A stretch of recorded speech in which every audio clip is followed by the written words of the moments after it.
Hello everyone, and welcome back to Enigmatica. A little surprised? Me too. But the important thing is that we're back now, and we've got a lot to deal with today. Like this missing block. Completely unacceptable.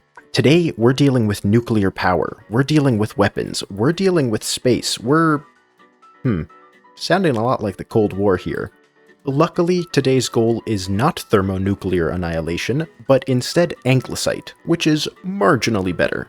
This is, in a lot of ways, the culmination of the tech side of this mod pack. Benitoite is instead the magic culmination, and, well, we haven't even touched that. So for now, let's just focus on this guy. It takes a total of 16 items, and some of them are pretty easy, and others not so much. It requires all of the crystals from environmental tech, several Ender IO items, and the rest are the clathrates and slag from Thermal Foundation. The catalyst item is a quantum entangled singularity. This one is trickier than you might think. But let's start with the good news. Thanks to our work the last few episodes, environmental tech has all of the crystals by the 1,000. We are good. Similarly, the Ender IO work allows us to craft all of these crystals and capacitors on demand. Finally, the rich slag is made automatically by our beautiful clock loop here, so that's also done. Given that all we have left are these 3 clathrates and the singularity, you might think that this might be a short episode. You would unfortunately be wrong. You see, the only place we can get these is from ores that, well, only generate on other planets. And even though I've looked really hard, there's no easy skip here. We have to get into Advanced Rocketry. Even the basic machine structures from Advanced Rocketry require signalum cell frames. And even worse, they require elite plating. These, in turn, need crystal binder, which needs calcium sulfate, which is, honestly, the first real chemistry of the pack. So all of this has to be made just to get to the other planets. But all of that is not the worst of this. This guy right here, the singularity, that's the really tricky part.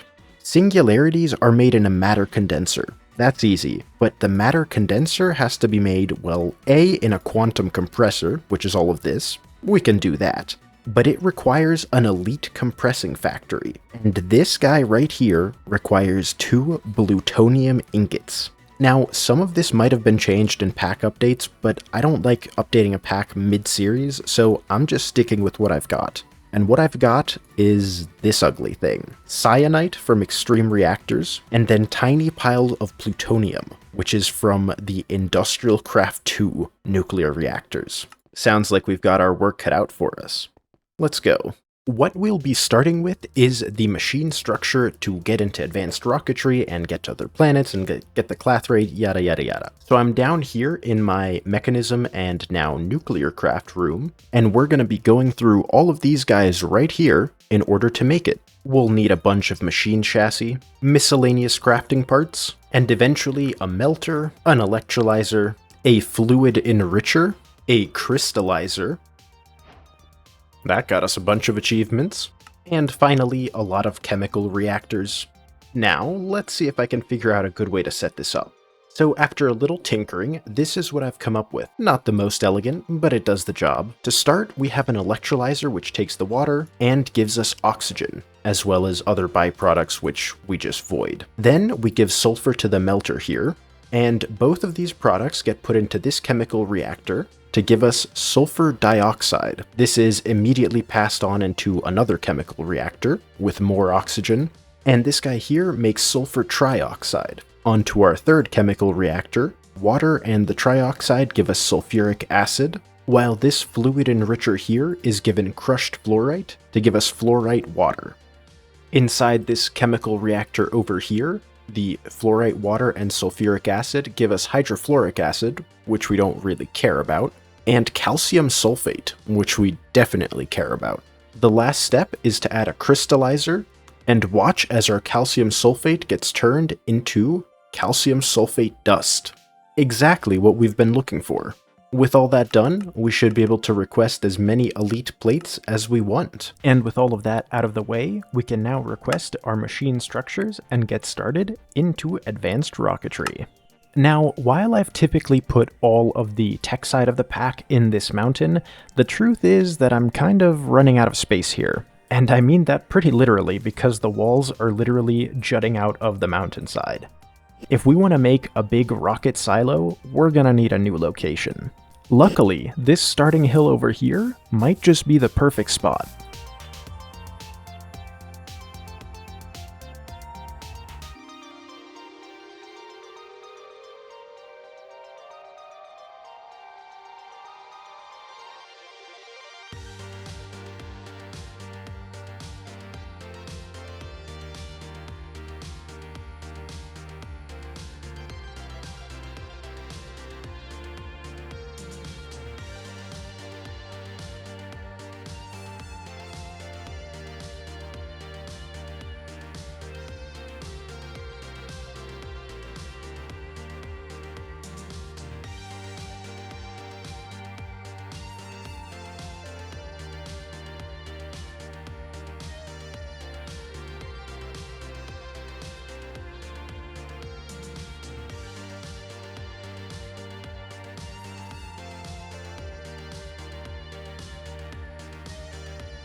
And what I've decided to build inside this little starter hill is a crypt. Initially, I'd started work on a slightly different idea, but after coming to it 2 years later, I didn't really remember what my original idea was, and I thought that this was cooler anyways. I wanted to add a little bit of mystery into the build, so I decided to do that by showing this transition from the more well-decorated tombs at the oldest levels up high, down into the deeper, darker levels where there's not a lot of anything left for the dead.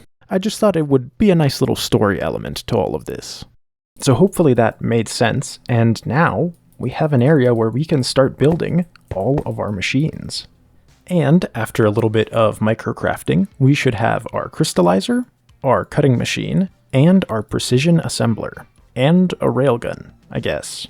When it comes to actually building the multi-blocks, you'll want to open your hollow projector, find what you want to make, select that, and then right-click it somewhere, and that should hopefully give you the full diagram of it.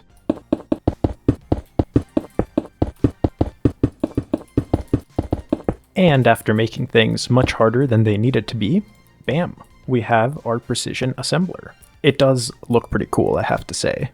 Now, the first thing that we'll want to use the precision assembler for is the basic circuit plate, so we'll go ahead and make some conductive iron grinding balls. We can also go ahead and request a bunch of these apatite electron tubes. But for the silicon wafer, we're going to have to go and set up our cutting machine and our crystallizer. To make the cutting machine, same process as last time, we can place it down and see how much space it will take up. And there we have it. Okay, it took a little bit of messing around because the quest was wrong, but we have our crystallizer. Now that we have the ability to make basic circuits thanks to these machines right here, it's time to get started on, well, the meat and potatoes of advanced rocketry. You know, the rockets. These poor beautiful pillars will have to be moved while they wait for whatever occasion they'll be useful in. And then we're going to make some concrete. I then remember that I'm out of yellow dye, and now I get to make some actual launch pads. We'll make ourselves a fueling station, add in a couple new patterns for the things we don't have yet, get the structure towers, and finally our rocket assembling machine. Now, I'm going to start off with a pretty modest-sized rocket pad. I don't really see a need to go with anything huge at the moment. It's not like we need to go very far. And with a little bit of power, we can now start designing our rockets. But first things first, let's make a gas charge pad for the quest, and then start working on our spacesuit. Luckily, it's not a very difficult process. Now, if we want to be able to go anywhere with our rocket, we'll need a planet ID chip, a guidance computer, and, of minor importance, an engine. Now, very kindly, the Advanced Rocketry Gate reward gives us the fuel tank, which avoids us having to make the rolling machine just to make these steel sheets. So with everything handy, we can place down our engine, a couple fuel tanks, our guidance computer here, a seat on top, we'll want to put the planet chip inside the guidance computer. Now, our next move is something we call crash to desktop. This is an important part of the process. Okay, so now that that's all solved and we have our rocket made, we're missing one small detail, which is the fuel. Now, helpfully, the quest book has a list of what we can use, and one of these is a lot easier than everything else. And of course, I am talking about blazing pyrotheum. It's a simple dust to blazing pyrotheum conversion, no problem. And the dust is something that we can make really easily. In fact, we can just request like 2,000 of this, watch AE2 work its magic, and then I'm just going to place down a temporary magma crucible here. We can grab our pyrotheum, have it export out of this interface, bring it into the magma crucible, which will output in the bottom into this ender tank, and right into our fuel loader. Now we fill this up, we've scanned our rocket so we can build it, hopefully nothing crashes. So all that's left to do now is to link our fuel station with our assembly machine here, and our rocket. If we board it, you can see over on the left side, the fuel is very slowly increasing. Before we take off though, we should make sure to shift right click and select our destination, which will be the moon. Now, if we board it, you'll see our destination is Luna. Now, while it would be really funny to just tank the damage from suffocation on the moon, I really don't want you guys to have to deal with the constant nausea. So, we're going to put our gas charge pad down here, and insert some of this oxygen that our nuclear craft electrolyzer is making. And if I step on it with our spacesuit, we should hopefully see our oxygen start to go up. Okay, so it turns out that to charge your spacesuit chest plate, you need to have a tank installed, and these are all made in the rolling machine, and for no real reason, I've decided that I really don't want to make one of these. So, instead, we are going to craft airtight. The game doesn't really expect you to have titanium alumide by this point, but unfortunately we do, and the result is our enchanted book. This random glowing chest plate will be our recipient, and now if I stand over the charge pad, you'll see that we are now charging up with oxygen. It isn't exactly a lot, but it should be plenty for what we need to do on the moon. Now, initially, the rocket actually did not have enough thrust to reach orbit, which was a problem. Luckily, because we already have titanium, we can actually just make the advanced engine, which is more efficient, and allows us to get to the moon no problem. So with that done, our spacesuit equipped in the rest of the slots, our digital miner and some wireless interdimensional energy, we are ready to head into the stars. And as I take off, I just want to say that I did have some plans to build a nice rocket, but unfortunately that last crash was actually pretty bad. It kind of corrupted my whole world, so I'm gonna mess with advanced rocketry as little as possible. I'll make up for it by doing a bit more building at the end. Now, that's a little brighter than I expected, and there's an awful lot of fog for a place with no atmosphere, but I'm gonna guess that's just the shaders being a little glitchy. But as we approach the surface, everything seems to be a little bit more normal. Our ugly little rocket has landed, and now we can do the one thing that we need to, which is plop down our digital miner, add a new filter for ore dilithium, which is what we're looking for here, make sure we connect it to some power, and now we just sit back and watch the magic happen, while I slowly run out of oxygen. Now, I don't know if there are any particular sites to see over here on the moon. It doesn't seem very inhabited. I might as well take a few blocks home with me in case I ever want to build with them. Now, while fuel for our rocket is pretty darn cheap, as you saw, getting back here should be a little bit easier than having to ride this thing here every time.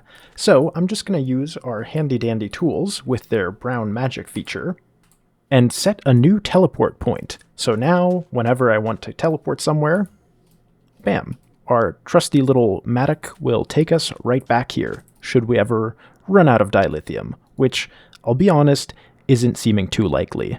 I'm also somehow able to access my AE2 system, despite the chat message telling me that I'm out of range for it. That's a new one. The fact that I'm also not running out of oxygen is a little strange to me. I get that it's airtight, but I still have to breathe, don't I? Anyways, now with 16 stacks of dilithium, I think we're good to call it here. Make sure all my machines don't float off into space. Select the destination for our rocket as the Earth, hop back on, and go home. I hope our fuel will be enough. Well, it sure looks like we have our answer. Because this moon surface is not getting any further away. Well, sounds like we're stranded. Looks like this is the end of the playthrough, so yeah, nice seeing you. Of course, I'm kidding. With our handy-dandy tools, we can just teleport back home, make myself another rocket assembler, and a fueling station, of course, grab our ender tank, and we should now be able to teleport back to the moon, make ourselves a little impromptu launch tower here, disassemble our rocket, and fuel the thing back up. And now we can hop on and actually go home. Now, if you're wondering why I'm going through all this trouble just to save a single sad little rocket, it's because I just don't want to have to make several multi-blocks just to make the lubricant to make more of these stupid little tanks. Instead of doing all that, I'm just going to be very careful to save what the quest book gave me. And here we are, returning safely to our beautiful little base, where I can disassemble our rocket and get to work processing all of this dilithium ore. In the meantime, let's make some advanced circuits. We can get a few patterns going, and after some delightful time spent arguing with AE2 and NBT data, we have our advanced circuits. We can now make the Space Station Assembler. We'll also want a Space Station ID chip, a satellite builder, and a warp core. Now, to make a space station, it's a bit of a different process. The space station can be literally anything. That actually does not matter at the moment, so I'm gonna make it out of some really blue cobalt blocks. And yeah, when we scan it, it'll say that you're missing a satellite bay. That's this block right here, which is actually not needed on the structure, but inside the actual station builder. Now, if you scan everything and press build, this is not going to turn into any sort of rocket. Instead, it's going to turn into an actual item here. I say this because it took me a while to figure this out. What we need to do now is, first, we'll just rebuild our rocket really quickly, since I only have the one launch pad. Now, we can add a rocket monitoring system here, as well as a satellite bay onto the rocket itself, and toss our space station container in the satellite bay. For the guidance computer, we'll want to give it the space station chip, and then we need some way to deploy it, which is where the monitoring system comes in.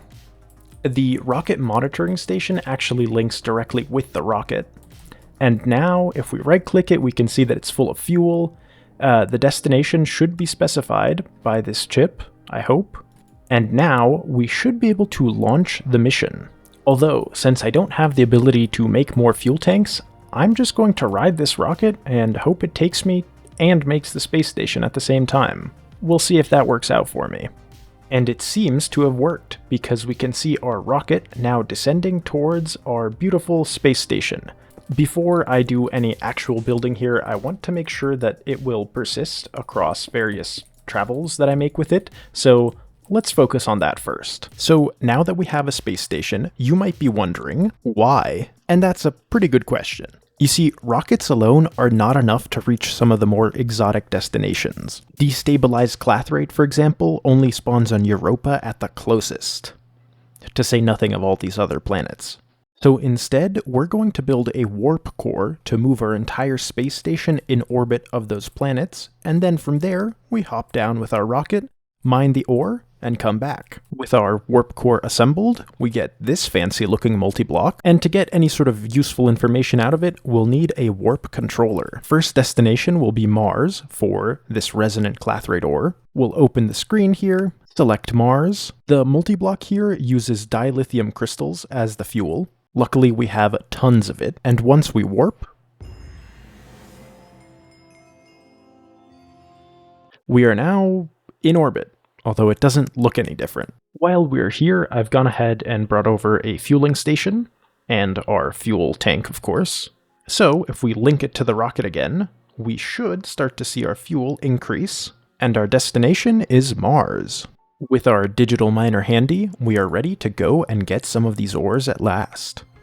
And here we are on the beautiful, nondescript Martian surface. I was hoping this would use a little less fuel since we were starting from the orbit already, but since we don't have enough to get back, I'm just gonna disassemble the rocket and dismantle it here, so that when we're done mining, we can just teleport back to the station. Now we simply specify what ore we want, and get to work. Okay, so I haven't done any precise calculations, but I'm guessing that 16 stacks of resonant endstone will be plenty. We can pack up our items, make sure we have all the shuttle parts, that's really important, and head back to our station. With resonant clathrate in the thousands, I think we're safe to check this one off our list. Next up is energized clathrate from Mercury. Simply select it, warp there, hop on our rocket, land on what is apparently the face of the sun itself, or maybe a lava lake. Get our miner going, although I can't say we're having much luck. Okay, I've gone ahead and brought over our handy builder. Okay, so good news, it does look like the ore actually exists here. I don't know why our digital miner was just not finding it. Now, luckily, we do have our trusty scanner from way back, and I can hopefully just use this to highlight everything, I guess. Good thing there's a lot of this stuff around. Now, since this is a little bit more of a pain to mine, I've decided to call it good with 8 stacks, so we can just pack up our miner, our power, our rocket here, teleport back to our space station, reassemble it, make sure it's getting fuel, and while it does that, let's head over to Europa. This is one of Jupiter's moons, and luckily we've got plenty of fuel. And now that we're here, we repeat the process. Launch up, land on what seems to be a water world, or ice world. I guess that's pretty accurate. Once we're here, we set down our miner, hope that it works, and begin getting our last clathrate ore. We then pick up 16 more stacks, disassemble our rocket, and head home to process the last remaining ore. And now we can confidently say that we have all of the clathrate that we need. On to the last piece, the singularity. Okay, so the first step in our matter condenser quest is to make 10,000 pistons. Since I don't imagine AE2 will be very good at keeping up with that, I'm gonna get started on that early. We'll go with 4,000 to start. Then we're onto the plutonium block. The first step here is gonna be these tiny piles of plutonium, which we can get through fuel reprocessing. We'll make the actual machine later, but first, let's get a reactor going so we can actually make this fuel. We'll need a fission controller, a bunch of reactor casings. I'll make some transparent just because. Next up, we're gonna need a bunch of reactor cells to put the fuel into in the reactor. And then to cool the reactor, we'll want to use cryothium coolers, since they're the easiest to operate and they have the highest cooling rate. I figure a stack should be enough for now. And as for where we put this, well, we have an unused room that used to be immersive engineering in here. Immersive engineering had to be moved because it risked entering into our giant ziggurat here, but it doesn't mean that we'd have to remove the space entirely. In fact, I'd say this spot right here looks just about perfect for a reactor. We now have the basic shell complete, and I'm gonna fill the inside in an alternating pattern here with the reactor cells, with the cryothium in the other spots, of course. This way, the condition that each cryothium cooler must be adjacent to at least 2 reactors is always met, even in the corners. And finally, we replace one of the blocks with our fission controller. I say finally, but obviously we have to actually fuel the thing. To do this, we'll be using enriched uranium fuel, which mostly involves putting a lot of uranium through our isotope separator. Then, with yet more uranium and the tiny clumps that we get from this process, we can make our enriched fuel. Now, I'm pretty sure crafting this is going to give me a lot of radiation. Well, I was right, but now we can just throw it in the fission reactor, and the step I always forget is putting a lever on top of it to activate it. Now, admittedly, we are producing heat awfully fast, So we're gonna pause the whole thing and get rid of some of these cells. Okay, so I decided to stop being stupid and build the cryolattice as it was supposed to work, and now when we enable this, we have tons of negative heat gen. So we don't have to worry about this anymore, and we can wait for our uranium to process into our beautiful depleted fuel. With a little bit of this beautiful fuel that doesn't seem to give me radiation, we can come down to our nuclear craft area and put it in a fuel reprocessor, giving us tiny piles of plutonium. Now, to make the plutonium block, we're also going to need cyanite, but thankfully this is just uranium inside a reactor. Similarly, we're also going to need mana-infused metal, but we have a bunch of this from our void ore miners. Also, it turns out you can time in a bottle the nuclear reactors. I'm not gonna say it's a good idea, but hey, it works. And with everything, we can now finally make blocks of plutonium.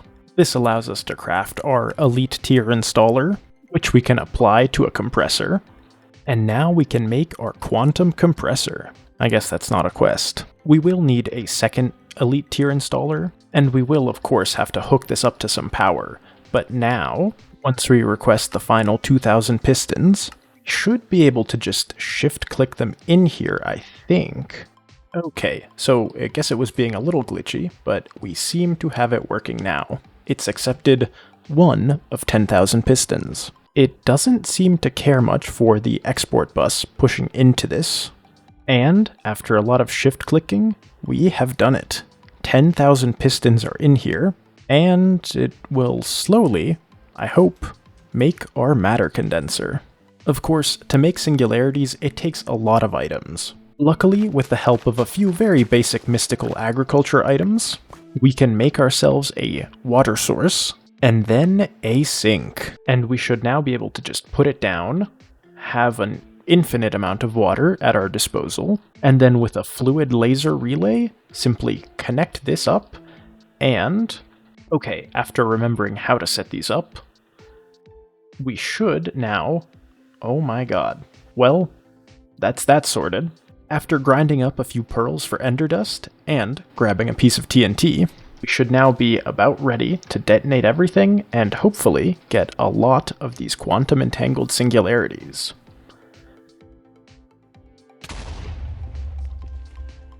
Isn't it awesome that they only stack in pairs? But with a ludicrous amount of quantum singularities, we can now, at long last, make anglicite. We'll want to come to our trusty package encoder, make a few packages, and once we save it, we now have our recipe. We then add one recipe to our unpackager at the destination, and one recipe to the packager somewhere. Now, in theory, we should be able to request anglicite. There we have it. 1 anglicite. Man, I would have sworn that was a quest. Now, unfortunately, if I try to craft more, it looks like that NBT data is coming back to haunt us.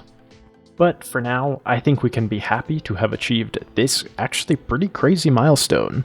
This is a pretty major component for all of the creative recipes, so I'm quite happy that we got it so fast. But don't worry, there are a couple more loose ends to tie up for this episode. And one of the things to wrap up is, of course, prettying up our nuclear reactor. I wanted to both make them imposing, but also different, as if they were a remnant from a previous civilization. To do that, I went with a nice dark stone that I don't use too much, certainly not in these quantities, and I used decorative gems and metals that I don't use anywhere else. As a little fun fact, the grid pattern in the middle of them was actually inspired by nuclear control rods in an actual reactor.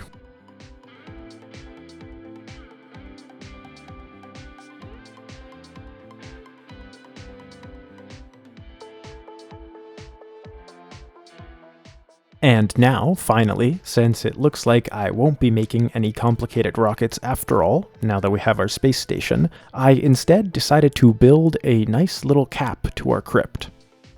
This lets it feel a bit more like an actual structure even from the outside, and the little bridges, which I'll be finishing in a later episode, will connect it more to the rest of the area. Now, originally, this was meant to be just a simple little build like what you see here, But then I started to think a little bit about lore, and I got a little carried away and decided to make a statue. This statue is of a Quetzalcoatl, which is the feathered serpent deity of ancient Mesoamerican cultures. I'll go a little bit more into the lore next episode, so for now, just enjoy the building, and thank you for watching. I know it's been a little while since my last video, so thank you for being here. Hopefully less than 3 years till the next one. But until then, stay cool.